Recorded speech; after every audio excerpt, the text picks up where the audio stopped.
এমনি police officer বলে, মুসল্লিরা রে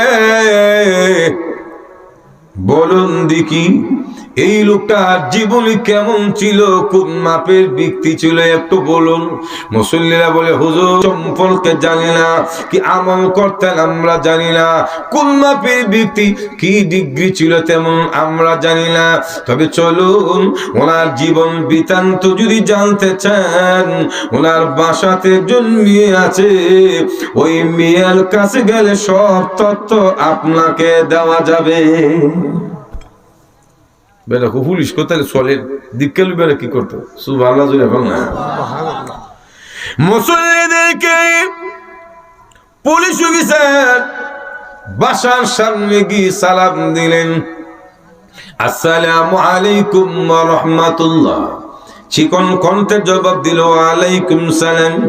পুলিশ তখন লেখে বলে, মাগো ও মা, বলো না তোমার আব্বু কেমন মানুষ ছিলেন, কয়টা ডিগ্রি উনার ছিল, কত বড় আলেম, কত বড় কারি, কত বড় বুজুর্গ ছিল, ওনার ডিগ্রি কয়টা ছিল, কোন কোন আমল করতেন, ওনার জীবনীটা একটু শোনায়া দাও। এমনি মেয়েটা বলে, হুজুর আমার আব্বা বড় আলেম ছিলেন না, কারিও ছিলেন না, হাফেজ কোরআনও ছিলেন না, বড় পীর সাহেবও ছিলেন না, আমার বলতে এমন কোন ডিগ্রি ছিল না, সাধারণ একজন মানুষ ছিল, তেমন কোন আমল করতে আমি দেখি না, তবে একটা আমল করতে দেখেছি। কি আমল করতে দেখেছো?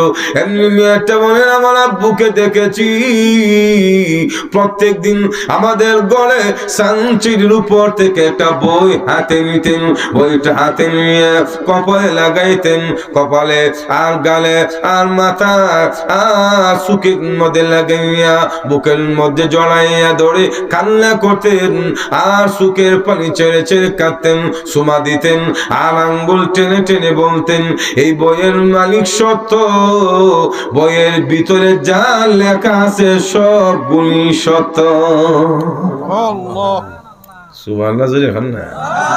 বইটা পড়তে পারতো না, কিন্তু বইটা যার ওই মালিকটা সত্য, বইয়ের ভিতরে যা আছে সব সত্য। সুবহানাল্লাহ জুড়ে বলে। এমনি পুলিশ বলে, মা তাহলে তোমার আব্বুর বইটাকে দেওয়া যাবে? মেয়েটা বলে, কেন দেওয়া যাবে না? অবশ্যই দেওয়া যাবে, কারণ আমার আব্বু মারা গেছেন, সাথে তো আর বইটা নিয়ে যান নাই, সিস্টেম নেই। বুঝলে হচ্ছে কেন? মানুষ মরে গেলে সাথে কিন্তু কিছু নেই না, নেওয়া যায় না, কেউ